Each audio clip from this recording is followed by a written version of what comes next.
নমস্কার, আপনারা দেখছেন বীরভূম আরসি টিভি। আপনাদের সঙ্গে আমি সোমা। শুরু করছি আজকের সংবাদ। বিস্তারিত সংবাদে যাওয়ার আগে দেখে নেব সংবাদ শিরোনাম।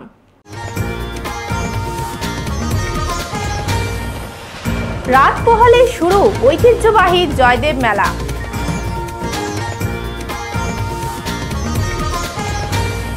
পিঠে পার্বণ দুবরাজপুর ও মারগ্রামে।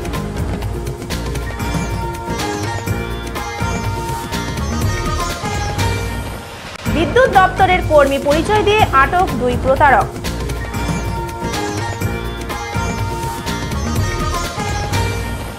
দুস্থদের কম্বল বিতরণ রাজনগরে।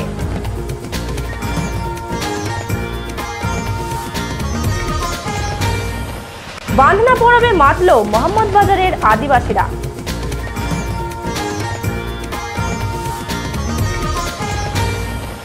রাজপুতদের লক্ষ্মী পুজো গোহালিয়ারায়।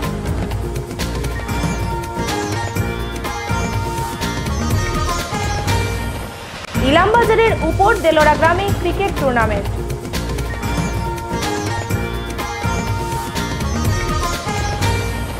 এবার সংবাদ বিস্তারিত। রাত পোহালেই পৌষ সংক্রান্তি, আর এই পৌষ সংক্রান্তি উপলক্ষে অজয়ের তীরে জয়দেব টিকরবেতায় শুরু হচ্ছে 3 দিনের জয়দেব মেলা।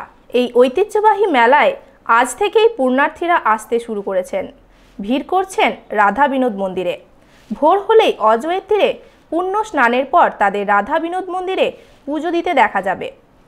মেলাকে কেন্দ্র করে পুলিশি সহায়তা কেন্দ্র খোলা হয়েছে। নজরদারি চালানোর জন্য একাধিক ওয়াচ টাওয়ার বসানো হয়েছে। পানীয় জলের সুব্যবস্থা করা হয়েছে এবং দূষণ রোধে অস্থায়ী শৌচাগারের ব্যবস্থা রয়েছে।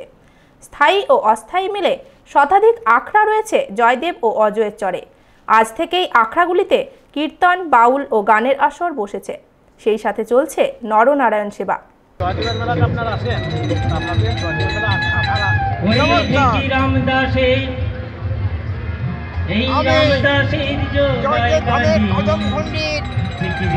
ঘাট থেকে অর্থাৎ নদীর থেকে বলছি। আমার নাম হচ্ছে অধম বাবা। আমি চারতলার শ্মশানে বাস করি। চারতলা ব্রিজে আমি ভাগ্যা কল্যাণ আশ্রমে বাস করি। আশ্রমে বাস করি। আমি এই জয়দেব কদম পণ্ডিতের রাম বাবার আশ্রমে বাস করি। আমি এইখানে জয়দেবে আসছি। বিপিন পালের রিপোর্ট, বীরভূম আরসি টিভি, জয়দেব। আজ পিঠে পরব। বাঙালির ঘরে ঘরে পৌষ সংক্রান্তির আগের দিন চলছে পিঠে পুলির ধুম। বাংলার 12 মাসে 13 পার্বণ, তারই একটি হলো পৌষ পার্বণ। এই পৌষ পার্বণ উপলক্ষে ঘরে ঘরে পৌষ লক্ষ্মীর পুজো হয় এবং পিঠে পুলি খাওয়ার ধুম দেখা যায়। লক্ষ্মী পুজো উপলক্ষে ঘরে ঘরে আলপনা আঁকতে ব্যস্ত বাড়ির মেয়েরা। মকর সংক্রান্তির দিন ভোরবেলায় দেখা যায় পৌষ আগলানো। দীর্ঘদিন ধরে বাঙালির এই প্রথা চলে আসছে। এই পৌষ আগলানোর সময় মা বোনেদের মুখে শোনা যায়, এসো পৌষ যেও না, জনম জনম ছেড়ো না। এই পার্বণের বিশেষ আকর্ষণ পিঠে পুলি তৈরি। বড় পিঠে, দুধ পিঠে, সরু চিকুলি, পুলি পিঠে, পাটিসাপটা প্রভৃতি পিঠের নাম কে না শুনেছে। এইসব পিঠের নাম করতেই সকলের জিভে জল আসে। এই পিঠে তৈরির প্রধান উপকরণ চালগুড়ি। পিঠের আগের দিন ঢেকিতে পাড় দিয়ে চাল কোটা বা গুঁড়ি করা হয়। বলা যায় এই ঢেকি ছিল একসময় কুটির শিল্প। বর্তমানে বিজ্ঞানের যুগে সেই ঢেকির জায়গা দখল করেছে হাস্কিং মেশিন বা গম পেশাই করা মেশিন। ব্যস্ততার যুগে মানুষ গম পেশাই মেশিনে চাল গুঁড়ি করছে। তবু এখনও বহু গ্রামে জেগে রয়েছে এই ঢেকি। সাবেকিকালের মতো পিঠে পার্বণের আগের দিন এখনও ঢেকিতে পাড় দিয়ে গুঁড়ি কোটা হয়। এমনই চিত্র দেখা গেল দুবরাজপুর ব্লকের পণ্ডিতপুর, দৌলতপুর, হালসোত প্রভৃতি গ্রামে। এটা বছরের প্রথম আমাদের পৌষ মাস, লক্ষ্মী মাস। আমরা এই মাসটাকে খুব মেনে চলি। ভোরবেলায় ছোটো মারে দিই, সন্ধ্যেবেলায় বাতি দিই। তারপরে পৌষ মাসে আমাদের গুড়ি কুটির দিনে আমরা গুড়ি কুটি, 5 জনে গুড়ি কুটতে আসে। এটা ঢেকি আমাদের এখন পাড়া গ্রামে তো সেরকম ঢেকি নাই, দুটো একটা ঢেকি আছে, এখন সব মেশিন হয়ে গেছে। তো আমাদের ঢেকিতে গুড়ি কুটা হয়। তারপরে দিনে পিঠে হয়। পিঠে 3 রকম 4 রকম পিঠে করে। ভাজা পিঠে করে, বড় পিঠে করে, সরু চিকলি করে, বড়া ভাজে। তারপর আবার যে যেমন পারে সেরকম করে পিঠে একটু হয়ে যায়। তারপরে আমরা তারপর দিন ভোরে আমরা মকর স্নান করি। মকর স্নান করে এসে আমরা আবার সবাই পিঠে খাই। পাঁচজনকে ডেকে খাওয়াই, পাঁচজন নিয়ে বসে গল্প করি, তারপর আমরা আবার বেড়াতে যাই, এসব আমরা করি। হ্যাঁ, তারপর আমরা ভোরবেলা চান করে এসে পৌষাগলি, পৌষাগলি প্রত্যেক বাড়িতে বাড়িতে পৌষাগলি শঙ্খ বাজে, উলুধ্বনি দেয়, সিঁদুর যা জি বটে, করকরি কলাই ভাজা সব কিছু আমরা দিই, ফুল ফল দেয়, তিল ছাইও দেয়, এইসব আমরা পাড়া গ্রামে তো পাড়া গ্রামে এইসব করি আমরা। তারপর আমরা আবার পিঠে খাই, চান করি, সবাইকে ডাকি, পিঠে খাওয়াই, বসে গল্প করি, বেড়াতে যাই এবং কেউ কেউ জয়দেবে মেলা যায়, আমরাও যাই। এখন ঢেকিতে চাল করানো তো আমাদের খুব ভালোই লাগে, খুব আনন্দই লাগে, আমরা খুব আনন্দের মধ্যে এটা কাজ করি। আমরা পাড়া গ্রামে মেয়ে তো আমাদের খুব আনন্দ লাগে, আমরা সব করতে পারি পাড়া গ্রামে, এবং পাঁচজনকে নিয়ে বসেও আমরা করি। যে বাড়িতে আসে তাদেরকেও খুব আনন্দ লাগে, আমরা এসব কাজ আমরা করতে পারি। আমাদের পৌষ মাস লক্ষ্মী মাস আমরা ভালোবাসি, পৌষ মাসকে লক্ষ্মী মাস বলি।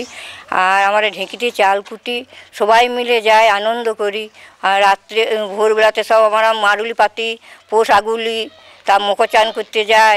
তারপরে সবাই মিলে আমরা নতুন জামা কাপড় সব পরি, পিঠে বানাই, পুলি পিঠে, তারপরে চুকুল পিঠে, তারপরে বাটি সাপটা, তারপরে এমনি বড় পিঠে, পুর পিঠে, তারপরে দুধ পিঠে, তারপরে এইসব নানা রকমের পিঠে আমরা বানানো হয়। আমাদের আনন্দ করে সবাই মিলে উঠোনে বাইরে ঠাকুর থানে সব আমরা আলপনা দেওয়া হয়, ভালো ভালো আলপনা দিতে হয়। সেই আলপনাতে আমরা বসে পুজো করি। লক্ষ্মী মাস বলে আমরা বাড়িতে বাড়িতে সব পুজো করা হয়। তারপরে এমনি আরও আশেপাশে যারা থাকে তাদেরকে নিমন্ত্রণ করা হয়। আর আমার আনন্দ খুবই মেতে উঠি, আমরা এত আমাদের ভালো লাগে যে সবাই মিলে আমাদের এইসব নিয়ে একটা আমাদের পৌষ আগুলা হয়, পৌষ মাস বলি আমরা। অন্যদিকে ঠিক এমনই চিত্র দেখা যায় জেলার বর্ধিষ্ণু গ্রাম মার গ্রামে। পিঠে পার্বণের প্রস্তুতি পর্বে সকল গ্রামবাসী মিলে একসঙ্গে ঢেঁকিতে চাল গুঁড়ো করে ঢেঁকিশালে। আজ মকর সংক্রান্তির ভোরে দেখা যাবে পৌষ আগলানোর চিত্র। গ্রামবাসীরা জানান, আগেকার দিনে এত ধান চাল গম ভাঙা মেশিন ছিল না গ্রামে, তখন সবাই এই ঢেঁকিতেই চাল ভাঙত। গতকাল থেকে আজ পর্যন্ত চাল ভাঙার কাজ চলছে। দুবরাজপুর থেকে লালটু মুখার্জি ও মারগ্রাম থেকে সৌগত মণ্ডলের রিপোর্ট, বীরভূম RCTV। মোহাম্মদবাজারে বিদ্যুৎ দপ্তরের ভুয়ো কর্মী সেজে গ্রাহকদের কাছ থেকে টাকা তোলার অভিযোগে 2 প্রতারককে আটক করা হয় আজ। স্থানীয় মানুষজন তাদের পুলিশের হাতে তুলে দেন। বিদ্যুৎ দপ্তরের ভুয়ো কর্মী সেজে গ্রাহকদের কাছ থেকে টাকা তোলার অভিযোগে 2 প্রতারককে আজ আটক করা হয়। ঘটনাটি ঘটেছে মোহাম্মদবাজার থানার বাতাসপুর গ্রামে। হেরুকা গ্রামের শেখ রানা এবং মোহাম্মদবাজারের শাহনাজ সহ আরও 2 জন বিদ্যুৎ দপ্তরের কর্মী পরিচয় দিয়ে গত বুধবার বাতাসপুর গ্রামে রাজকুমার মণ্ডলের বাড়িতে আসে একটি 4 চাকা গাড়ি করে। তারা বিদ্যুৎ দপ্তরের কর্মী বলে পরিচয় দেয়। রাজকুমার মণ্ডল ও তার ভাই রবীন মণ্ডলের মিটার চেক করে। পরের দিন রাজকুমার মণ্ডলকে ফোনে জানায় তাকে 40,000 টাকা জরিমানা করা হয়েছে। দর কষাকষির পর জরিমানার টাকার পরিমাণ 6,000 টাকা ধার্য হয়। সেই মতো প্রতারক শেখ রানা রাজকুমার মণ্ডলকে সেই টাকা জনৈক এক ব্যক্তির হাতে তুলে দিতে বলেন। সেই মোতাবেক আজ মোহাম্মদবাজার ইরিগেশন কলোনির বাসস্ট্যান্ডের কাছে এই টাকা দিতে গেলে তৃণমূল কর্মীরা হাতে নাতে ধরে ফেলেন 2 ব্যক্তিকে। তাদের জিজ্ঞাসাবাদের জন্য স্থানীয় তৃণমূল কার্যালয়ে আনা হয় এবং পরে মোহাম্মদবাজার থানার পুলিশের হাতে তুলে দেওয়া হয়। মানে একটা গাড়ি চেকিংয়ে গিয়েছিল আমাদের বাড়ি, আর আমরা সেদিনকে বাড়িতে আমাদের কেউ লোক ছিল না, আমরা সব মাঠে ছিলাম। পাশের বাড়ি থেকে ফোন নাম্বার নিয়ে ফোন করে ডাকলো যে আপনাদের মিটারটা চেকিং আছে, 2টো মিটার আছে, একটা মিটারে ডিসকানেকশন আছে, মানে বিল জমা দেয় না। দিয়ে ওটা দেখবো, ওটা দেখে কথাবার্তা বলে দিয়ে দেখার পর চলে এলো গাড়ি নিয়ে। তারপরের দিনকে বেলা 11টার সময়কে আমাকে ফোন করছে, মানে যেদিনকে ঘটনাটা ঘটে তার পরের দিন বেলা 11টায় ফোন করছে যে আপনার নামে একটা আছে চেকিংয়ের ব্যাপারে, তা আপনার একটা ফাইন হবে।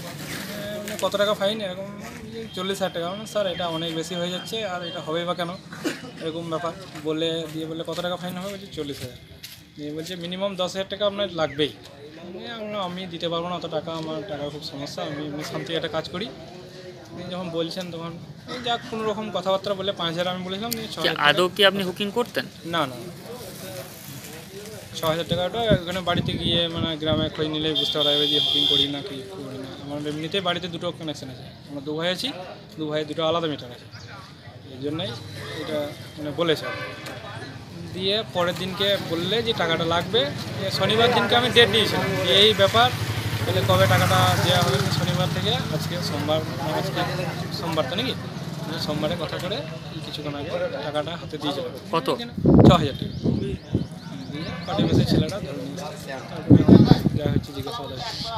আচ্ছা, আপনি যখন বুকিং করেন তখন টাকা দিতে কেন রাজি হচ্ছে? টাকা দিতে এটা একটা মানে পয়সা থেকে চাপ হচ্ছে, সেটা এখন আমি তো বলতে পারবো না। গাড়ি ছিল এটাই জানি, গাড়ি একটা এসেছিল, এবার আমি ধরুন অফিসার তো চিনি না, জানি না, এটা হিসেবে। আপনার নাম? রাজকুমার। আপনার বাড়ি? বাতাসপুর। সুপারভাইজার আপনার, কিন্তু গ্রামবাসীদের অভিযোগ তো আপনি ইলেকট্রিক অফিসের কোনো কর্মী নয়, অথচ টাকা তুলছেন। কন্ট্রাকচুয়াল কর্মী টাকা ফাঁকা তুলে নেয়, একজনকে বলেছিলাম শুধু এটার জন্য। আপনাদের বিরুদ্ধে তো টাকা তোলার অভিযোগ উঠছে, তাহলে আপনি যে টাকাটা তুলেছেন সে টাকাটা কি জন্য? বলেছিলাম কেন? ঘুষের ব্যাপারে বলেছিলাম। হ্যাঁ, ঘুষের ব্যাপারে বলেছিলাম। ঘুষ নিয়েছেন? কত টাকা? 6000। এটা কোথায় হয়েছে? বাতাসপুর। আপনার নাম? রানা শেখ। বাড়ি? হেরুগা। আজ কি ঘটনা ঘটেছে? কয়েকদিন আগে বাতাসপুর গ্রামে কতগ্রাম জিপি ইলেকট্রিক সিটি বুকিং ধরার নাম করে অফিসিয়াল গাড়ি নিয়ে একটা দল যায় এবং সেখানে গিয়ে বিজেপির এক কর্মীর বাড়িতে খাওয়া দাওয়া করে এবং আমাদের তৃণমূল কর্মীর বাড়িতে বুকিং না থাকা সত্ত্বেও রাজকুমার মণ্ডল বাড়িতে রেড করে এবং ওকে মেয়ে ছেলেদেরকে বলে বাড়িতে কোনো পুরুষ মানুষ ছিল না, যে আপনার এই বুকিং আছে, আপনার এগেনস্টে কেস হবে, অতএব আপনি সত্তর এই নাম্বারে যোগাযোগ করুন। দিয়ে 2-3টে এজেন্টের নাম্বার দেয়, সেই এজেন্টের নাম্বার সাথে যোগাযোগ করা হয়। যোগাযোগ করার পরে ওরা টাকার একটা রফা করে, প্রথমত 20,000 25,000 করতে করতে 6,000 টাকায় রফা হয়। এবং আজকে বাতাসপুর গ্রামে ওই রাজকুমার মণ্ডলকে ডাকা হয় মোহাম্মদ বাজার ইরিগেশন কলোনিতে, যে আপনি টাকা নিয়ে আসুন। ও টাকা নিয়ে ওখানে যায় এবং আমাদের তৃণমূলের কর্মীরা ওখানে সজাগ ছিল। ও টাকা দিয়ে যখন ওখান থেকে বেরিয়ে যায় সেই মুহূর্তে এই লোকটাকে ধরা হয়। এই ইলেকট্রিসিটি বোর্ডের আন্ডারে অস্থায়ী কর্মী হিসাবে কাজ করে এবং এটা সরকারকে বদনাম করার একটা বড় চক্রান্ত বলে আমরা মনে করছি। এবং ওকে তুলে নিয়ে আমরা মোহাম্মদ বাজার পার্টি অফিসে আসি এবং এসে এখানে ঊর্ধ্বতন কর্তৃপক্ষকে জানানো হয়, তারা কি ডিসিশন নিচ্ছেন দেখা যাক এবং এই অসাধু চক্রটা যাতে পুরোপুরি ধরা পড়ে, এটাই হচ্ছে আমাদের একমাত্র বক্তব্য। এই চক্রে কতজন জড়িত বলে আপনারা জানতে পেরেছেন? এখন পর্যন্ত আমরা সেরকম কিছু জানতে পারি নাই। মোহাম্মদ বাজার থেকে জনা 3-4 আছে, তারা অফিসিয়ালি বিভিন্ন রকমভাবে কাজ করে এবং সিউড়ি থেকে কোনো একটা অফিসার গাড়ি নিয়ে এদের সাথে আসছে এবং এদের সাথে কন্ট্যাক্ট করে গ্রামে গ্রামে যাচ্ছে। আপনার নাম? আমার নাম সৈয়দ আব্দুল মঈদ, আমি মোহাম্মদ বাজার ব্লক। দীপক কুমার দাস ও পাপাই বাগদির রিপোর্ট, বীরভূম RCTV, মোহাম্মদ বাজার। জেলার প্রান্তিক অঞ্চল রাজনগরের ছোট বাজার তৃণমূল কংগ্রেস কমিটির উদ্যোগে দুস্থদের কম্বল বিতরণ করা হয় আজ। এদিন এলাকার প্রায় 150 জন দুস্থদের হাতে শীতবস্ত্র তুলে দেওয়া হয়। পাশাপাশি এলাকার বিজেপি কর্মী বিদ্যুৎ মাহাতোর নেতৃত্বে 50 জন বিজেপি কর্মী সমর্থক তৃণমূল কংগ্রেসে যোগদান করেন। তাদের হাতে দলীয় পতাকা তুলে দেন রাজনগর ব্লক তৃণমূলের চেয়ারপারসন সুকুমার সাধু। উপস্থিত ছিলেন তৃণমূল নেতা রানা প্রতাপ রায়, মোহাম্মদ শরীফ, শুভচন্দ্র, পরিমল সাহা প্রমুখ। কারণ তৃণমূলের এখন উন্নয়নের ধারা চলছে, সেই ধারায় সামিল হয়ে আমি কাজ করতেছি। বিজেপিতে কেন থাকলেন না তুমি? বিজেপিতে দাঙ্গাবাজ পার্টি, দাঙ্গা লাগাবার সৃষ্টি করছে, ধান্দাবাজ, ধাপ্পাবাজ, এই জন্য বিজেপি ভালো লাগলো না। বিজেপিতে না থাকাই ঠিক, মানে আমি নয়, আমার সঙ্গে আরও অনেকেই আজকে জয়েন করেছে। তোর সঙ্গে কতগুলো আছে? 50 জন। তোমার নাম? বিদ্যুৎ মাহাতো। খান আরশাদ ও উত্তম মণ্ডলের রিপোর্ট, বীরভূম RCTV, রাজনগর। মোহাম্মদ বাজার ব্লকের পাঁচামি সহ বিভিন্ন আদিবাসী এলাকায় শুরু হয়েছে বাঁধনা পরব। আদিবাসীদের বাঁধনাই হলো প্রধান উৎসব। আদিবাসী সমাজের অন্যতম পরব বা উৎসব বাঁধনা, আর এই পরব মূলত আদিবাসী অধ্যুষিত এলাকায় হয়ে থাকে। মোহাম্মদ বাজার ব্লকের পাঁচামি সহ বিভিন্ন আদিবাসী এলাকা এবং পাড়াতে শুরু হয়েছে এই উৎসব। মোহাম্মদ বাজারের আঙ্গারগড়িয়া, শালদহ, রাজ্যধরপুরের আদিবাসীদের পাড়ায় পাড়ায় সকাল থেকেই ধামসা মাদল নিয়ে মেতেছে আদিবাসীরা। আজ এলাকার আদিবাসীদের নিয়ে বাঁধনা পরবের আনন্দে মাতলেন এলাকার শিল্পপতি তথা প্রাক্তন বিধায়ক স্বপনকান্তি ঘোষ। তিনি আদিবাসীদের ছেলেমেয়েদের নাচের পোশাক ও শাড়ি প্রদান করেছেন, কিনে দিয়েছেন ধামসা মাদল। শুধু তাই নয়, আজ সকাল থেকেই আদিবাসীরা দলে দলে উপস্থিত হন স্বপনবাবুর বাড়িতে। ফুলবাগিচার মাঝে ধামসা মাদল নিয়ে পুরুষ ও সাঁওতাল রমণীরা মেতে ওঠে। ধামসা মাদলের তালে তালে হাতে ময়ূরের পালক নিয়ে নাচতে থাকে আদিবাসী পুরুষরা। আদিবাসী রমণীরা মাথায় পিতলের কলসি নিয়ে নৃত্য করে। স্বপনবাবু বলেন, বাঁধনা পরবে যারা এসেছে তারা আমার পরিবারের মতো, তাদের পরব মানে আমার পরব। আদিবাসী দলের বুড়ো সোরেন বলেন, আমাদের এই বাঁধনা পরব 5 দিন ধরে চলে এবং স্বপনবাবু আমাদের উৎসাহিত করেন। অনুভূতি, এরা যারা এসছে তারা প্রত্যেকে আমার পারিবারিক লোকের মতো, বরাবরই এদের সাথে সম্পর্ক আছে, তাই তাদের উৎসব আমার উৎসব, আমার উৎসব তাদের উৎসব। আজকে এই বাঁধনা পরবের দিন, আজকে তাদের প্রতি কী বার্তা? এই কটা দিন তারা সুখে শান্তিতে কাটাক, তাদের পরিবারের সকলের মঙ্গল কামনা করি এবং প্রত্যেক বছরে না এবারও যেভাবে উৎসব হচ্ছে, পরবর্তী ক্ষেত্রে এই উৎসবকে আরও ভালোভাবে কীভাবে করা যায়, পালন করা যায়, তার জন্য নিশ্চয়ই চিন্তা ভাবনা করব।